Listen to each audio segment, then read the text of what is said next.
You picked up your phone in the last hour, maybe a dozen times. None of those moments felt like decisions. They felt like gravity, with your hand moving toward the screen before your mind registered the motion. You probably can't account for most of those moments because none of them felt like decisions. What he found is that the phone does not exploit some new human vulnerability. It exploits neural machinery that predates agriculture, writing, and settled civilization. What he found is that the phone does not exploit some new human vulnerability. It exploits neural machinery that predates agriculture, writing, and settled civilization. That machinery is at least 300,000 years old. Your ancestors lived in groups of roughly 50 to 150 people. Robin Dunbar, an anthropologist at Oxford University, arrived at that number after years of analyzing the relationship between primate neocortex size and average social group size across dozens of species.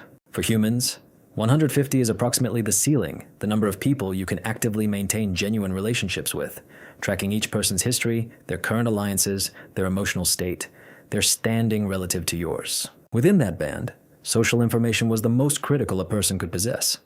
Who was angry? At whom? Who was forming alliances against whom? Who had found food and who they were choosing to share it with? Who was being excluded? Missing a significant social shift could lead to marginalization from the group. And marginalization in 40,000 BC carried a very short life expectancy. Your brain built a persistent low-level monitoring system to catch social signals before they became crises. A slight change in someone's posture across the camp. That monitoring system is still running at full operational capacity. Laughter from a cluster of people you were not included in. These were data points your ancestors could not afford to miss, and so natural selection, over thousands of generations, produced a nervous system that treats social changes as high-priority information. That monitoring system is still running at full operational capacity. The notification sound on your phone, the brief vibration in your pocket, the small red badge count on an app icon, these register as social signals in every way the monitoring system evaluates. Someone reacted to what you said. Someone wants your attention. The mechanism that evolved to scan a 150-person social horizon now scans a 6-inch screen, and it does so with the same urgency. It has no framework for evaluating the difference. The second layer of the behavior involves chemistry. In a series of experiments beginning in the early 1990s and published in 2006, neuroscientist Wolfram Schultz at Cambridge University spent 15 years tracing exactly how the brain's dopamine system responds to rewards. His findings contradicted the prevailing assumption. The brain does not release dopamine primarily when you receive something desirable. It releases dopamine when you anticipate a possible reward, specifically when the outcome is uncertain. A guaranteed reward produces a modest response. An unpredictable reward triggers a substantially larger release. The brain generates far more chemical engagement around possibility than around certainty. Every time you check your phone, you don't know what you'll find. Maybe nothing has changed since the last time you looked. Maybe there's a message. Maybe a reaction to something you posted is shifting how someone perceives you. The variability is inherent to the experience, and it maps onto the reward mechanism Schultz documented with a precision that becomes difficult to ignore once you see it. The behavior is not a personal failure to resist. It is an ancient probability detection algorithm running on an interface built with detailed knowledge of how that algorithm functions. B.F. Skinner demonstrated the behavioral output of this mechanism in laboratory experiments with pigeons during the 1950s. When he dispensed food pellets on a variable ratio schedule at random intervals rather than consistent ones, the birds pecked at the lever far more obsessively and persistently. Variable reinforcement produces the most durable patterns of all the conditioning designs he tested. Variable reinforcement produces the most durable patterns of all the conditioning designs he tested. The social media notification system arrived at an essentially identical design. Sean Parker, one of Facebook's founding presidents, said in a recorded 2017 interview that the explicit intention behind features like the like button was to produce a small dopamine hit in users. The underlying product goal was to consume as much of their time and attention as possible. The social monitoring instinct and the variable reward mechanism interact in a way that your prefrontal cortex struggles to override. The prefrontal cortex handles long-term reasoning and impulse suppression, and it is operating in an environment that did not exist when its architecture was established.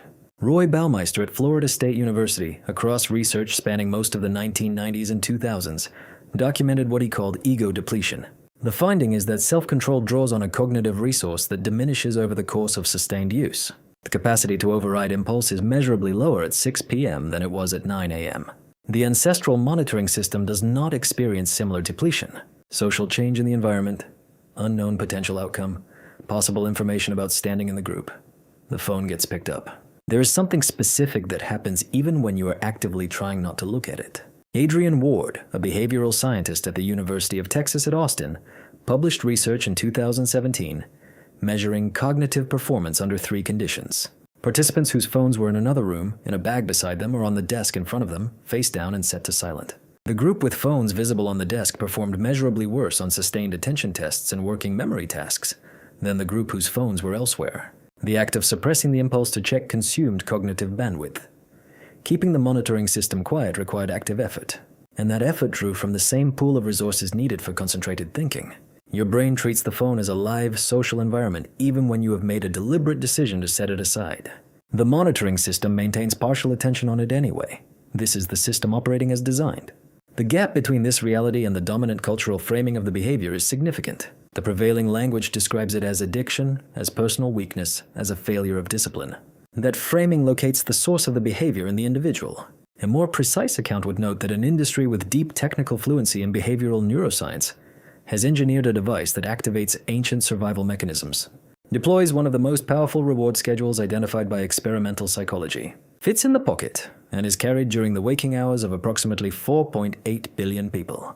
The behavior emerges from a mismatch between neural hardware optimized for one environment and a contemporary context that did not exist when that hardware was built.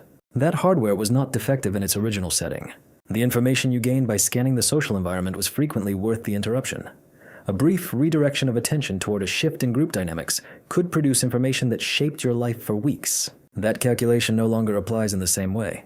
The mechanisms still run the original version. What Dunbar's research also established is that 150 was approximately the ceiling of the social network the brain was designed to actively maintain. A phone in 2024 connects you to several thousand people, often to tens of thousands of followers or contacts, and through algorithmic feeds to the output of millions. The monitoring system attempts to track social awareness across the full scope of that network using cognitive architecture built to handle 150 people. The result does not always feel like exhaustion in any obvious way. It runs as a persistent background cost, a continuous low-level activation of a system that was never designed to operate without stopping, tracking a social environment at a scale the brain handling it has never encountered before. Matthew Walker at the University of California, Berkeley documented in analyses published in 2019 that phone use in the hour before sleep disrupts the slow-wave activity associated with memory consolidation. The brain continues running social computations after the screen goes dark, reviewing the day's interactions, processing what was said and what it might mean. During a period when it was supposed to be consolidating memory and clearing cognitive load, the monitoring system does not disengage when the environment goes quiet. You set the phone face down on the nightstand and your nervous system keeps a portion of its attention on it throughout the night. This morning, when you picked up your phone before your eyes had fully adjusted to the light, before you had made any deliberate choice about how to begin the day, that movement felt like a small automatic reflex, a habit with no particular weight to it.